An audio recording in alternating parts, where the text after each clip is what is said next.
الحمد للہ رب العالمین والصلاة والسلام علی سید المرسلین اما بعد فاعوذ باللہ من الشیطان الرجیم بسم اللہ الرحمن الرحیم۔ ایک پریشان حال مبلغہ کے لیے تسلیوں اور اسی کے پوچھنے پر دعوت اسلامی کا مدنی کام کرنے کے طریقہ کار پر مبنی ایک رہنما مکتوب کافی ترامیم و اضافے کے ساتھ بنام کربلا کا خونی منظر۔ مکتوب: درود شریف کی فضیلت۔ ایک شخص نے خواب میں خوفناک بلا دیکھی، گھبرا کر پوچھا تو کون ہے؟ بلا نے جواب دیا میں تیرے برے اعمال ہوں۔ پوچھا تجھ سے نجات کی کیا صورت ہے؟ جواب ملا درود شریف کی کثرت۔ صلو علی الحبیب صلی اللہ تعالی علی محمد۔ بسم اللہ الرحمن الرحیم۔ سگے مدینہ محمد الیاس عطار قادری رضوی عفیہ عنہ کی جانب سے مبلغہ دعوت اسلامی کی خدمت میں السلام علیکم ورحمۃ اللہ وبرکاتہ۔ الحمدللہ رب العالمین علی کل حال۔ آپ کا دستی مکتوب اپنے اندر عشق رسول صلی اللہ علیہ وآلہ وسلم کی چاشنی لیے میرے دستے گناہگار میں آیا۔ پڑھنے سے معلوم ہوا کہ ماشاء اللہ آپ دعوت اسلامی کے لیے بہت کرتی اور مدنی کاموں کے لیے کوششیں کرتی ہیں۔ میری پیاری بیٹی، لوگوں کے طعنوں کی پرواہ مت کیجیے۔ جو بھی سنتوں کے راستے میں چلنے کی کوشش کرتا ہے، آج کل اس کے ساتھ معاشرہ اکثر اسی قسم کا ناروا سلوک کرتا ہے۔ وہ دور آیا کہ دیوانائے نبی کے لیے ہر ایک ہاتھ میں پتھر دکھائی دیتا ہے۔ کربلا کا خونی منظر۔ جب کبھی سنتوں پر عمل یا مدنی کاموں کے سبب آپ پر ظلم و ستم ہو، اس وقت کربلا کے خونی منظر کا تصور باندھ لیا کیجئے۔ خاندان نبوت کا آخر قصور ہی کیا تھا؟ یہی نہ کہ وہ اسلام کی سر بلندی چاہتے تھے۔ اس مقدس جرم کی پاداش میں گلشن رسالت کے نوش گفتہ پھولوں کو کس قدر بے دردی کے ساتھ پامال کیا گیا۔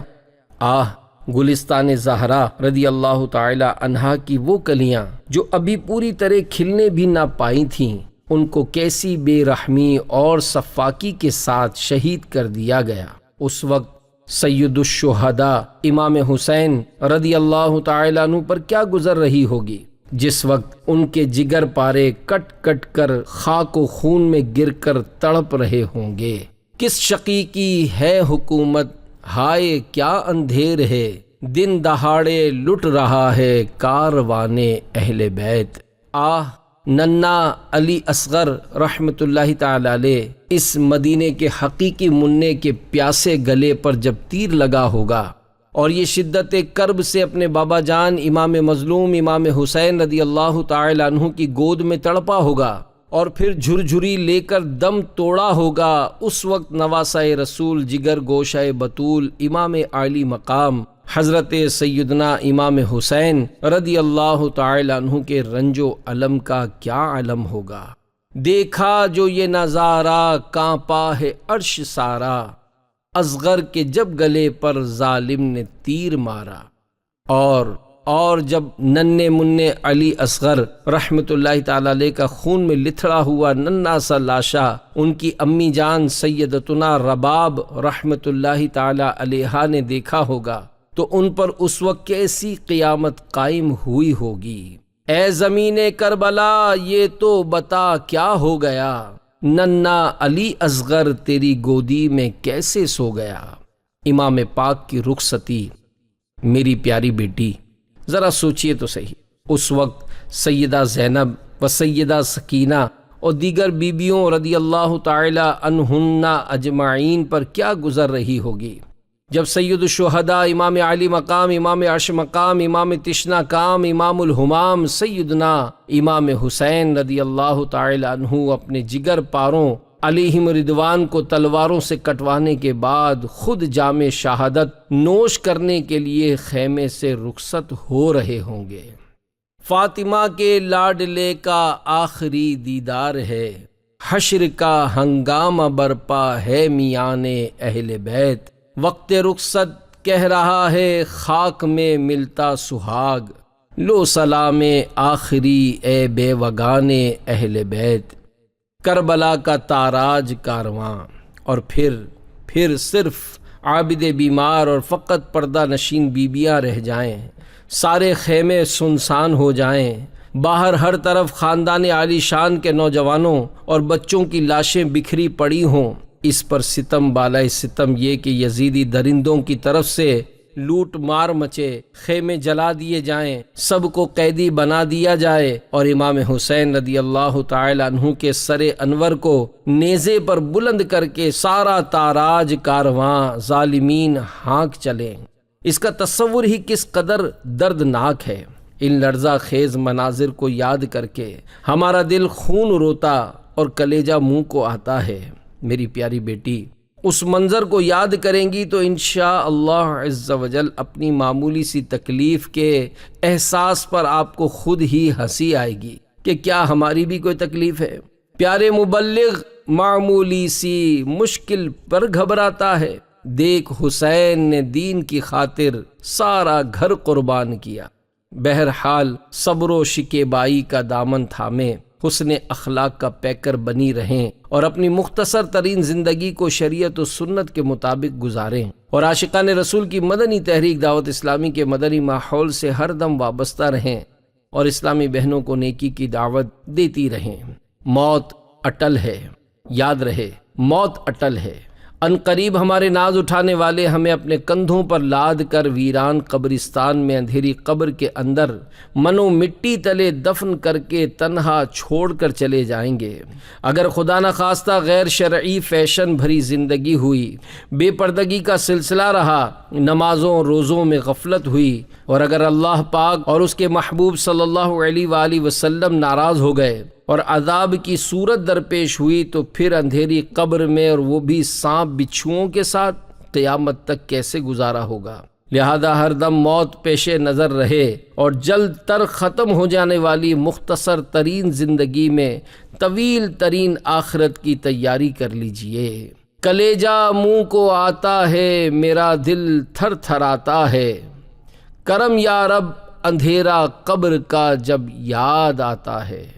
مدنی ماحول کی برکت، میری مدنی بیٹی، عاشقان رسول کی مدنی تحریک دعوت اسلامی کا کام کرنے میں جہاں بہت سا ثواب ہے، وہاں یہ بھی فائدہ ہے کہ مدنی ماحول ملتا ہے اور خود اپنی بھی اچھے عمل کرنے کی عادت پڑ جاتی ہے۔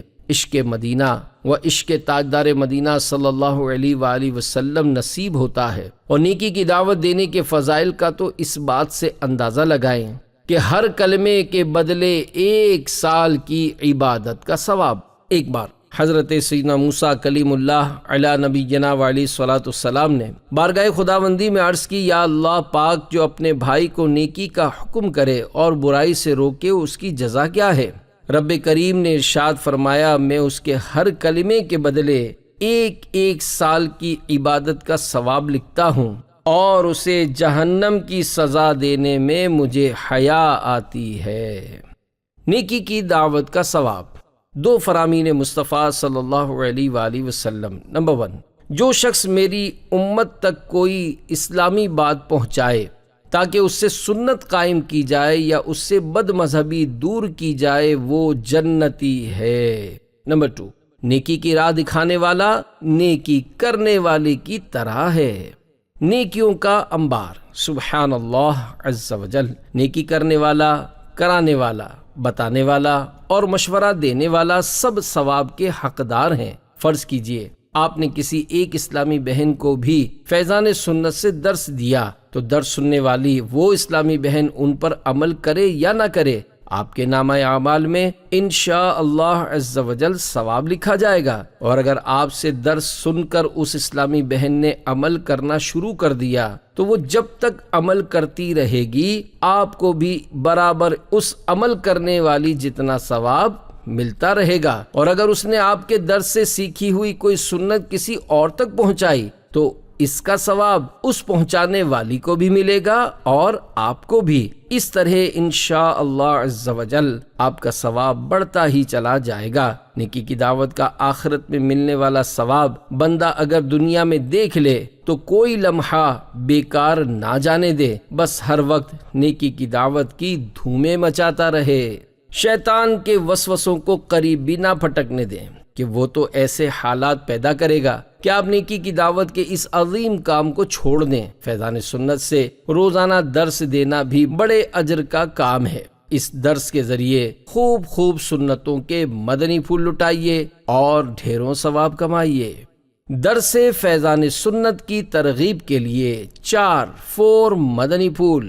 نمبر 1، سرکار مدینہ صلی اللہ تعالی علیہ وآلہ وسلم نے ارشاد فرمایا، اللہ پاک اس کو تر و تازہ رکھے جو میری حدیث کو سنے، یاد رکھے اور دوسروں تک پہنچائے۔ نمبر 2، حضرت سیدنا ادریس علی نبینا وعلیہ الصلوۃ والسلام کے نام مبارک کی ایک حکمت یہ بھی ہے کہ اللہ پاک کی کتابوں کی کثرت درس و تدریس کے باعث آپ علی نبینا وعلیہ الصلوۃ والسلام کا نام ادریس ہوا۔ نمبر 3، حضور غوث پاک رحمت اللہ تعالی علیہ فرماتے ہیں، میں نے علم کا درس لیا یہاں تک کہ مقام قطبیت پر فائز ہو گیا۔ نمبر 4، پارہ 28 سورۃ التحریم کی 6 آیت میں ارشاد ہوتا ہے، یا ایھا الذین آمنوا قوا انفسکم واہلیکم نارا وقودھا الناس والحجارہ۔ ترجمہ کنز ایمان، اے ایمان والو، اپنی جانوں اور اپنے گھر والوں کو اس آگ سے بچاؤ جس کے ایندھن آدمی اور پتھر ہیں۔ اپنے آپ کو اور اپنے گھر والوں کو دوزخ کی آگ سے بچانے کا ایک ذریعہ فیضان سنت کا گھر درس بھی ہے۔ نیز گھر میں مدنی چینل کی ترغیب بھی انشاءاللہ عز و جل دنیا اور آخرت کے لیے مفید ثابت ہوگی۔ سعادت ملے درس فیضان سنت کی روزانہ 2 مرتبہ یا الہی۔ غیر عالم کو بیان کرنا حرام ہے۔ سوال، جو اسلامی بہن عالمہ نہ ہو کیا وہ اسلامی بہنوں کے سنتوں بھرے اجتماع میں بیان کر سکتی ہے؟ جواب، جو کافی علم نہ رکھتی ہو وہ مذہبی بیان نہ کرے۔ چنانچہ میرے آقا اعلی حضرت رحمت اللہ تعالی علیہ فتاوی رضویہ جلد 23 صفحہ 378 پر فرماتے ہیں، واعظ میں اور ہر بات میں سب سے مقدم اجازت اللہ و رسول اللہ صلی اللہ علیہ وآلہ وسلم ہے۔ جو کافی علم نہ رکھتا ہو اسے واعظ کہنا حرام ہے اور اس کا واعظ سننا جائز نہیں، اور اگر کوئی معاذ اللہ بد مذہب ہے تو وہ تو نائب شیطان ہے، اس کی بات سننی سخت حرام ہے۔ اس کو مسجد میں بیان سے روکا جائے، اور اگر کسی کے بیان سے فتنہ اٹھتا ہو تو اسے بھی روکنے کا امام اور اہل مسجد سب کو حق ہے، اور اگر پورا عالم سنی صحیح العقیدہ واعظ فرمائے تو اسے روکنے کا کسی کو حق نہیں۔ چنانچہ اللہ تبارک و تعالی پارہ 1 سورۃ البقرہ کی آیت نمبر 114 میں ارشاد فرماتا ہے، وَمَنْ أَظْلَمُ مِمَّنْ مَنَعَ مَسَاجِدَ اللَّهِ أَنْ يُذْكَرَ فِيهَا اسْمُهُ۔ ترجمہ کنز ایمان، اور اس سے بڑھ کر ظالم کون جو اللہ کی مسجدوں کو روکے ان میں نام خدا لیے جانے سے۔ عالم کی تعریف۔ سوال، تو کیا مبلغ بننے کے لیے درس نظامی یعنی عالم کورس کرنا شرط ہے؟ جواب، عالم ہونے کے لیے نہ درس نظامی شرط ہے نہ اس کی محض سند کافی، بلکہ علم چاہیے۔ میرے آقا اعلی حضرت رحمت اللہ تعالی علیہ فرماتے ہیں، عالم کی تعریف یہ ہے کہ عقائد سے پورے طور پر آگاہ ہو اور مستقل ہو، یعنی یہ آگاہی دائمی ہو کہ یہ علم ہمیشہ اس کے دل و دماغ میں موجود ہو، بھول نہ جائے، اور اپنی ضروریات کے مسائل جانتا ہو یا ان مسائل کو کتاب سے خود ہی نکال سکے بغیر کسی کی مدد کے۔ علم کتابوں کے مطالعے سے اور علماء سے سن کر بھی حاصل ہوتا ہے۔ معلوم ہوا عالم ہونے کے لیے درس نظامی کی تکمیل کی سند ضروری نہیں، نہ کافی، نہ عربی فارسی وغیرہ کا جاننا شرط، بلکہ علم درکار ہے۔ چنانچہ میرے آقا اعلی حضرت رحمت اللہ تعالی علیہ فرماتے ہیں، سند کوئی چیز نہیں، بہترے سند یافتہ محض بے بہرا یعنی علم دین سے خالی ہوتے ہیں، اور جنہوں نے سند نہ لی ان کی شاگردی کی لیاقت یعنی قابلیت بھی ان سند یافتوں میں نہیں ہوتی۔ علم ہونا چاہیے۔ الحمدللہ عز و جل فتاوی رضویہ شریف، بحر شریعت، قانون شریعت، صراط الجنان، میرات المناجیح، علم القرآن، احیاء العلوم مترجم اور اس طرح کی کئی اردو کتابیں ہیں جن کو پڑھ کر، سمجھ کر اور علماء کرام سے پوچھ کر بھی حسب ضرورت عقائد و مسائل سے آگاہی حاصل کر کے عالم بننے کا شرف حاصل کیا جا سکتا ہے، اور اگر ساتھ ہی ساتھ درس نظامی کرنے کی سعادت بھی حاصل ہو جائے تو سونے پر سہاگا۔ غیر عالم کے بیان کا طریقہ۔ سوال: جو عالم نہ ہو اس کے بیان کرنے کی بھی کوئی صورت ہے؟ جواب: غیر عالم کے بیان کی صورت یہ ہے کہ علماء اہل سنت کی کتابوں سے حسب ضرورت فوٹو کاپیاں کروا کر ان کے تراشے یعنی کٹنگز اپنی ڈائری میں چسپاں کر لے اور اس میں سے پڑھ کر سنائے، منہ زبانی کچھ نہ کہے، نیز اپنی رائے سے ہرگز کسی آیت کریمہ کی تفسیر یا حدیث پاک کی شرح وغیرہ بیان نہ کرے، کیونکہ تفسیر بالرائے حرام ہے۔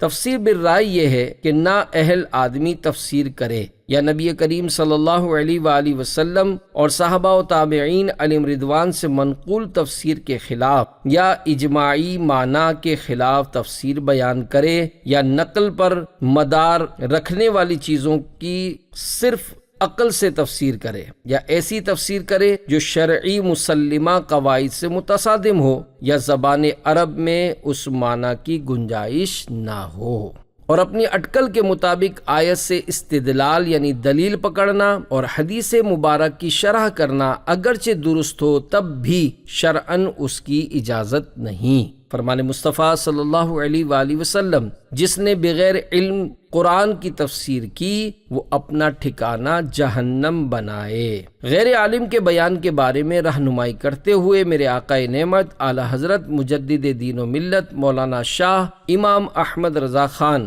علیہ رحمت الرحمن فرماتے ہیں: جاہل اردو خواں اگر اپنی طرف سے کچھ نہ کہے بلکہ عالم کی تصنیف پڑھ کر سنائے تو اس میں حرج نہیں۔ مبلغین کے لیے اہم ہدایت۔ سوال: دعوت اسلامی کے بعد مبلغین و مبلغات منہ زبانی بھی بیان کرتے ہیں، ان کے لیے آپ کی طرف سے کیا ہدایات؟ جواب: اگر یہ علماء یا عالمات ہیں جب تو حرج نہیں، ورنہ غیر عالم مبلغین و مبلغات کے لیے معروضات پیش کر دی گئیں کہ وہ صرف علماء کی تحریرات سے پڑھ کر ہی بیانات کریں۔ اگر دعوت اسلامی کے کسی غیر عالم مبلغ یا مبلغہ کو سنتوں بھرے اجتماع میں منہ زبانی بیان کرتا پائیں تو دعوت اسلامی کے ذمہ داران اس کو روک دیں۔ غیر عالم مبلغین و مبلغات اور تمام غیر عالم مقررین کو چاہیے کہ وہ منہ زبانی مذہبی بیان یا خطاب نہ کریں۔ میرے آقا نعمت اعلی حضرت مجدد دین و ملت مولانا شاہ امام احمد رضا خان علیہ رحمت الرحمن فرماتے ہیں: جاہل اردو خواں اگر اپنی طرف سے کچھ نہ کہے بلکہ عالم کی تصنیف پڑھ کر سنائے تو اس میں حرج نہیں۔ مزید فرماتے ہیں: جاہل خود بیان کرنے بیٹھے تو اسے واعظ کہنا حرام ہے اور اس کا واعظ سننا حرام ہے، بلکہ مسلمانوں پر حق ہے کہ اسے ممبر سے اتار دیں، کہ اس میں نہی منکر یعنی برائی سے منع کرنا ہے اور نہی منکر واجب ہے۔ واللہ تعالی اعلم۔ کیا عورت وی سی ڈی میں مبلغ کا بیان سن سکتی ہے؟ سوال: کیا اسلامی بہنیں وی سی ڈی یا مدنی چینل کے ذریعے نامحرم مبلغ کا سنتوں بھرا بیان سن سکتی ہیں؟ کیا یہ بے پردگی میں داخل نہیں؟ جواب: بے پردگی اور ہے اور وی سی ڈی میں اسلامی بہنوں کا نامحرم کو بیان کرتا دیکھنا سننا اور۔ اسلامی بہنوں کے لیے پردے کی رعایات اور بعض شرعی قیودات پابندیوں کے ساتھ غیر مرد کو دیکھنے کے معاملے میں کچھ گنجائش ہے۔ بار شریعت جلد 3 صفحہ 443 پر فتاوی عالمگیری کے حوالے سے لکھا ہے: عورت کا مرد اجنبی یعنی نامحرم شخص کی طرف نظر کرنے کا وہی حکم ہے جو مرد کا مرد کی طرف نظر کرنے کا ہے، اور یہ اس وقت ہے کہ عورت کو یقین کے ساتھ معلوم ہو کہ اس کی طرف نظر کرنے سے شہوت نہیں پیدا ہوگی، اور اگر اس کا شبہ بھی ہو تو ہرگز نظر نہ کرے۔ ہاں، خدا نخواستہ بیان کی وی سی ڈی یا مدنی چینل دیکھنے کے دوران گناہوں بھری کشش محسوس ہو تو توبہ و استغفار کرتی ہوئی فوراً وہاں سے ہٹ جائے۔ میرا تو مشورہ یہ ہے کہ جوان ہو یا بوڑھا دونوں ہی کو دیکھنے سے حتی الامکان بچے کہ دور بڑا نازک ہے۔ البتہ عمر رسیدہ عالم یا بے کشش بوڑھے یا ادھیڑ عمر کے پیر و مرشد، جبکہ قریب اور کوئی غیر مرد ایسا نہ ہو جس پر نظر پڑتی ہو، تب ان کو دیکھنے میں حرج نہیں کہ اس میں فتنے کا احتمال یعنی فتنے کا اندیشہ نہ ہونے کے برابر ہے۔ پھر بھی اگر دیدار کے دوران شیطان جذبات میں ہیجان یعنی جوش پیدا کرے تو فوراً نظر ہٹا لے اور وہاں سے دور ہو جائے۔ کیا عورت نعت خواں کی وی سی ڈی دیکھے؟ سوال: تو کیا اسلامی بہن مدنی چینل یا وی سی ڈی پر نوجوان نعت خواں کو بھی سن یا اور دیکھ لیا کریں؟ جواب: نعت خواں اور وہ بھی نوجوان، پھر ہاتھ وغیرہ لہرانے کی اداؤں یعنی ایکشن کی کشش بھی موجود، اور پھر ترنم میں تو ویسے ہی ایک طرح کا جادو ہوتا ہے۔ ان صورتوں میں گناہوں بھرے تصورات میں پڑنے کا اندیشہ بہت بڑھ جاتا ہے۔ دیکھنے کی بات تو دور رہی، میری تو اپنی مدنی بیٹیوں کو یہاں تک تاکید ہے کہ وہ تو نوجوان نعت خواں کی صرف آواز بھی نہ سنیں کہ اسی میں عافیت ہے کہ اس کی سریلی آواز کہیں فتنے میں نہ ڈال دے۔ صحیح بخاری شریف میں ہے کہ سرکار مدینہ صلی اللہ علیہ وآلہ وسلم ایک ہودی خواں یعنی اونٹوں کو تیز چلانے کے لیے مست کرنے والے اشعار پڑھنے والے تھے، جن کا نام انجشا رضی اللہ تعالی عنہ تھا، جو کہ انتہائی خوش آواز تھے۔ ایک سفر کے دوران جس میں خواتین بھی ہمراہ تھیں اور سیدنا انجشا اشعار پڑھ رہے تھے، اس پر سرکار مدینہ صلی اللہ علیہ وآلہ وسلم نے ان سے ارشاد فرمایا: اے انجشا، آہستہ، نازک شیشیاں نہ توڑ دینا۔ حکیم الامت حضرت مفتی احمد یار خان علیہ رحمت الحنان اس حدیث پاک کے تحت فرماتے ہیں، یعنی میرے ساتھ سفر میں عورتیں بھی ہیں جن کے دل کچی شیشی کی طرح کمزور ہیں، خوش آوازی ان میں بہت جلد اثر کرتی ہے اور وہ لوگوں کے گانے سے گناہ کی طرف مائل ہو سکتی ہیں، اس لیے اپنا گانا بند کر دو۔ ہاں، فوت شدہ نعت خواں کی آواز میں غالباً خطرات نہیں، تاہم شیطان اگر خیالات کا رخ گناہوں کی طرف موڑنا شروع کر دے تو توبہ و استغفار کرتے ہوئے فوراً سننا بند کر دیں۔ حیض و نفاس کے متعلق 8 مدنی پھول۔ نمبر 1، حیض و نفاس کی حالت میں اسلامی بہنیں درس بھی دے سکتی ہیں اور بیان بھی کر سکتی ہیں۔ اسلامی کتاب کو چھونے میں بھی حرج نہیں۔ قرآن کریم کو ہاتھ یا انگلی کی نوک یا بدن کا کوئی حصہ لگانا حرام ہے۔ نیز کسی پرچے پر اگر صرف آیت قرآنی لکھی ہو، دیگر کوئی عبارت نہ لکھی ہو، تو اس کاغذ کے آگے پیچھے کسی بھی حصے، کونے، کنارے کو چھونے کی اجازت نہیں۔ نمبر 2، قرآن کریم یا قرآنی آیت یا اس کا ترجمہ پڑھنا اور چھونا دونوں حرام ہے۔ نمبر 3، اگر قرآن عظیم جزدان میں ہو تو جزدان پر ہاتھ لگانے میں حرج نہیں۔ یوں ہی رومال وغیرہ کسی ایسے کپڑے سے پکڑنا جو نہ اپنا تابع ہو نہ قرآن مجید کا تو جائز ہے۔ کرتے کی آستین، دوپٹے کے آنچل سے یہاں تک کہ چادر کا ایک کونا اس کے مونڈھے یعنی کندھے پر ہے، دوسرے کونے سے چھونا حرام ہے کہ یہ سب اس کے تابع ہیں، جیسے چولی قرآن مجید کے تابع تھی۔ نمبر 4، اگر قرآن کی آیت دعا کی نیت سے یا تبرک کے لیے جیسے بسم اللہ الرحمن الرحیم یا ادائے شکر کو یا چھینک کے بعد الحمدللہ رب العالمین یا خبر پریشان پر انا للہ و انا الیہ راجعون کہا، یا بنیت ثنا پوری سورۃ الفاتحہ یا آیت الکرسی یا سورۃ الحشر کی پچھلی 3 آیتیں هو اللہ الذی لا الہ الا ہو سے آخر سورہ تک پڑھیں، اور ان سب صورتوں میں قرآن کی نیت نہ ہو تو کچھ حرج نہیں۔ یوں ہی تینوں قل بلا لفظ قل بنیت ثنا پڑھ سکتی ہیں اور لفظ قل کے ساتھ نہیں پڑھ سکتی، اگرچہ بنیت ثنا ہی ہو کہ اس صورت میں ان کا قرآن ہونا متعین یعنی طے ہے، نیت کا کچھ دخل نہیں۔ نمبر 5، ذکر و اذکار، درود و سلام، نعت شریف پڑھنے، اذان کا جواب دینے وغیرہ میں کوئی مذائقہ نہیں، اور ان چیزوں کو وضو یا کلی کر کے پڑھنا بہتر، اور ویسے ہی پڑھ لیا جب بھی حرج نہیں۔ حلقہ ذکر میں شرکت کر سکتی ہیں بلکہ ذکر کروا بھی سکتی ہیں۔ نمبر 6، خصوصاً یہ بات یاد رکھیے کہ ان دنوں میں نماز اور روزہ حرام ہے۔ نمبر 7، مروت میں بھی ایسے موقع پر ہرگز نماز نہ پڑھیے کہ یہ حرام ہے اور جائز سمجھ کر یا نماز کا مذاق اڑاتے ہوئے یا نماز کو بے قدر سمجھتے ہوئے پڑھنا کفر ہے۔ فقہاء کرام رحمہم اللہ السلام یہاں تک فرماتے ہیں بلا عذر جان بوجھ کر بغیر وضو کے نماز پڑھنا کفر ہے، جبکہ اسے جائز سمجھے یا استہزاء یعنی مذاق اڑاتے ہوئے یہ فعل کرے۔ نمبر 8، ان دنوں کی نمازوں کی قضا نہیں، البتہ رمضان المبارک کے روزوں کی قضا فرض ہے۔ ان احکام کی تفصیلی معلومات کے لیے مکتبۃ المدینہ کی کتاب بحر شریعت جلد 1 میں سے حیض و نفاس کا بیان کا مطالعہ کرنے کی ہر اسلامی بہن کو نہ صرف درخواست بلکہ خاص تاکید ہے۔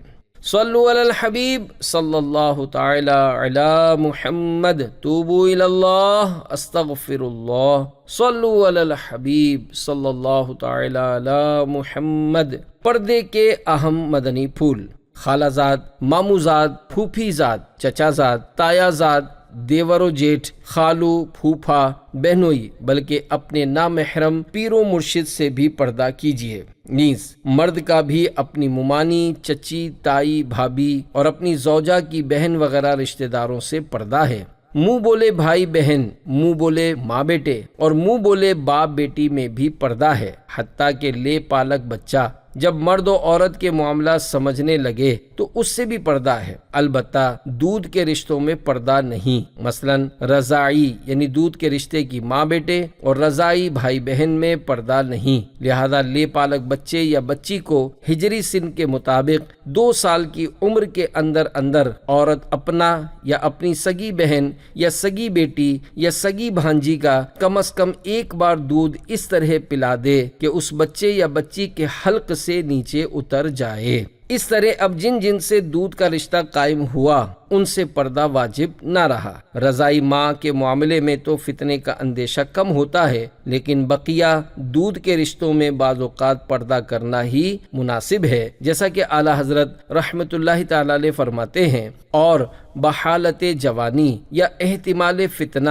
یعنی فتنے میں پڑنے کے امکان کے سبب پردہ کرنا ہی مناسب ہے، کیونکہ عوام کے خیال میں اس یعنی دودھ کے رشتے کی ہیبت بہت کم ہوتی ہے۔ یہ یاد رہے کہ ہجری سن کے حساب سے 2 برس کے بعد بچہ یا بچی کو اگرچہ عورت کا دودھ پلانا حرام ہے، مگر 2.5 برس کے اندر اگر دودھ پلائے گی تو اگرچہ گناہگار ہوگی مگر رضاعت یعنی دودھ کا رشتہ ثابت ہو جائے گی۔ تفصیلی معلومات کے لیے بحر شریعت جلد 2 حصہ 7 سے دودھ کے رشتے کا بیان پڑھ لیجئے۔ نیز رسالہ زخمی سانپ 20 صفحات کا ضرور مطالعہ فرما لیجئے۔ گھر کے تمام افراد کو میرا سلام عرض کر کے مجھ گناہ گاروں کے سردار کے لیے دعائے مدینہ و بقی و بے حساب مغفرت کی درخواست کیجئے۔ آپ بھی ان دعاؤں سے نوازتی رہیے۔ والسلام مع الاکرام۔ 8 مدنی کام اسلامی بہنوں کے ذیلی حلقے کے لیے از مرکزی مجلس شورا دعوت اسلامی۔ نمبر 1 انفرادی کوشش، نمبر 2 گھر درس، نمبر 3 بیان یا مدنی مذاکرہ، نمبر 4 مدرسۃ المدینہ بالغات، نمبر 5 ہفتہ وار سنتوں بھرا اجتماع، نمبر 6 علاقائی دورہ، نمبر 7 ماہانہ تربیتی حلقہ، نمبر 8 نیک کام۔ نمبر 1 انفرادی کوشش۔ نئی اسلامی بہنوں پر انفرادی کوشش کرتے ہوئے انہیں ماحول سے منسلک کیجیے، معلمہ، مبلغہ اور مدرسہ بنا کر دعوت اسلامی کا کام بڑھائیے۔ وہ اسلامی بہنیں جو پہلے آتی تھیں مگر اب نہیں آتی، بالخصوص ان پر انفرادی کوشش کر کے انہیں ماحول سے دوبارہ وابستہ کیجیے۔ امیر اہل سنت دامت برکاتہم العالیہ فرماتے ہیں دعوت اسلامی کا 99% کام انفرادی کوشش سے ممکن ہے۔ نمبر 2 گھر درس۔ گھر میں ماحول بنانے کے لیے روزانہ کم از کم 1 بار درس فیضان سنت دینے یا سننے کی ترغیب فرمائیے جس میں نامحرم نہ ہوں۔ امیر اہل سنت دامت برکاتہم العالیہ کے تخریج شدہ رسائل سے بھی حسب موقع درس دیا جا سکتا ہے۔ دورانیہ ڈیوریشن 7 منٹ۔ درس فیضان سنت کا طریقہ مکتبۃ المدینہ کے پمفلٹ میں ملاحظہ فرمائیے۔ نمبر 3 بیان یا مدنی مذاکرہ۔ ہر اسلامی بہن روزانہ انفرادی طور پر یا تمام گھر والوں کو جن میں نامحرم نہ ہوں جمع کر کے امیر اہل سنت دامت برکاتہم العالیہ کے سنتوں بھرے بیانات اور مدنی مذاکرے، نیز مکتبۃ المدینہ سے جاری ہونے والے دیگر مبلغین کے سنتوں بھرے بیانات ضرور سنیں۔ تربیتی حلقے میں ماہانہ، مدرسۃ المدینہ بالغات میں ہفتہ وار اور جامعۃ المدینہ للبنات میں روزانہ سنتوں بھرا بیان یا مدنی مذاکرہ سنیے۔ روزانہ سنتوں بھرا بیان یا مدنی مذاکرہ سننے والوں سے امیر اہل سنت دامت برکاتہم العالیہ خوش ہوتے ہیں۔ نمبر 4، مدرسۃ المدینہ بالغات۔ فی ذیلی حلقہ کم از کم ایک مدرسۃ المدینہ بالغات کا اہتمام کیجیے۔ مدرسۃ المدینہ میں پڑھنے والیوں کا ہدف کم از کم 12 اسلامی بہنیں۔ ڈیوریشن زیادہ سے زیادہ 1 گھنٹہ 12 منٹ۔ صبح 8 تا اذان عصر کسی بھی وقت باپردہ جگہ میں ترکیب کی جا سکتی ہے۔ درست قرآن کریم پڑھنا سکھانے کے ساتھ ساتھ غسل، وضو، نماز، سنتیں، دعائیں، نیز عورتوں کے شرعی مسائل وغیرہ زبانی نہیں بلکہ مکتبۃ المدینہ سے شائع کردہ کتاب اسلامی بہنوں کی نماز سے دیکھ کر سکھائیے۔ مسجد مدینہ بالغات اہم نکات یعنی دعوت اسلامی کی مرکزی مجلس شورا کی طرف سے عنایت کردہ اصولوں کے مطابق قائم کیجیے۔ نمبر 5، ہفتہ وار سنتوں بھرا اجتماع۔ ہفتے کا کوئی ایک دن مقرر کر کے ذیلی حلقہ، علاقہ یا شہر سطح پر باپردہ جگہ میں ہفتہ وار سنتوں بھرا اجتماع کیجیے۔ دن اور وقت مخصوص رکھیے۔ شریک ہونے والیوں کا ہدف فی ذیلی حلقہ کم از کم 12 اسلامی بہنیں۔ دورانیہ زیادہ سے زیادہ 2 گھنٹے۔ ہفتہ وار سنتوں بھرا اجتماع اہم نکات یعنی مرکزی مجلس شورا دعوت اسلامی کی طرف سے عنایت کردہ اصولوں کے مطابق کیجیے۔ اسلامی بہنوں کو mic, mega phone, CD player اور ایکو ساؤنڈ وغیرہ استعمال کرنے کی اجازت نہیں۔ نمبر 6، علاقائی دورہ۔ ہفتے کا کوئی ایک دن مقرر کر کے جگہ بدل کر علاقائی دورہ کے ذریعے نیکی کی دعوت کی سعادت حاصل کیجیے۔ کم از کم 7 اسلامی بہنیں جن میں کم از کم ایک بڑی عمر والی ضرور ہو اپنے ذیلی حلقے یا حلقے کے اطراف میں پردے کی احتیاط کے ساتھ گھر جا کر 72 منٹ علاقائی دورے کی ترکیب بنائیے۔ اسلامی بہنیں اپنے تمام مدنی کاموں سے فارغ ہو کر اذان مغرب سے پہلے اپنے گھر پہنچ جائیں۔ نمبر 7، ماہانہ تربیتی حلقہ۔ مہینے کا کوئی ایک دن مقرر کر کے ڈویژن سطح پر تربیتی حلقے کی ترکیب کیجیے۔ دورانیہ ڈیوریشن 3 گھنٹے۔ بہتر ہے کہ سنتوں بھرا اجتماع، علاقائی دورہ اور مدنی مشورے والے دن ترکیب نہ بنائی جائے۔ تربیتی حلقے کے لیے باپردہ جگہ، دن اور وقت مخصوص رکھیے۔ اہم نکات میں دیے گئے جدول کے مطابق ترکیب بنائی جائے۔ انفرادی کوشش کے ذریعے مدنی کام بڑھانے کا ذہن دیجیے۔ 8 مدنی کام سمجھا کر احسن انداز میں کوئی ذمہ داری سونپ دیجیے۔ نیز امیر اہل سنت دامت برکاتہم العالیہ اور مرکزی مجلس شورا کی طرف سے جاری ہونے والے اہم نکات کے مطابق اسلامی بہنوں کی تربیت کیجیے۔ شرکت کرنے والیوں کا ہدف فی ذیلی حلقہ کم از کم 12 اسلامی بہنیں۔ اہم نکات سنتوں بھرا اجتماع، تربیتی حلقہ وغیرہ عمارت کی گلی کی طرف والے کمرے میں نہ ہو کیونکہ راہگیروں کو آواز پہنچ سکتی ہے۔ بیچ والے یا کسی ایسے محفوظ کمرے کا انتظام کیجیے کہ آواز گلی میں نہ جا سکے۔ نمبر 8، نیک کام۔ اسلامی بہنوں کے لیے امیر اہل سنت دامت برکاتہم العالیہ کے عطا کردہ 63 نیک کام نیک بننے کا بہترین نسخہ ہے۔ لہذا وقت مقرر کر کے روزانہ غور و فکر کیجیے، یعنی نیک کام کے مطابق آج کہاں تک عمل ہوا۔ رسالے میں دیے گئے خانے پر کر کے ہر ماہ کی پہلی تاریخ اپنی ذمہ دار اسلامی بہن کو جمع کروا دیجیے۔ نیز مکتبۃ المدینہ کی شائع کردہ کتاب جنت کے طلبگاروں کے لیے مدنی گلدستہ کے ذریعے دیگر اسلامی بہنوں کو بھی نیک کام پر عمل کرنے کی ترغیب دلائیے۔ ہر اسلامی بہن یہ کوشش کرے کہ وہ عطار کی اجمیری، بغدادی، مکی اور مدنی بیٹی بننے کا شرف پا سکے۔ اس کی وضاحت رسالہ نیک کام میں دیکھ لیجئے۔ انفرادی کوشش کرنے والے نیک کام پر عمل کرتے ہوئے ہر ماہ نیک کام کے کم از کم 26 رسائل تقسیم کر کے اگلے ماہ وصول کرنے کی بھی کوشش کیجئے۔ ہدف فی ذیلی حلقہ کم از کم 12 رسائل۔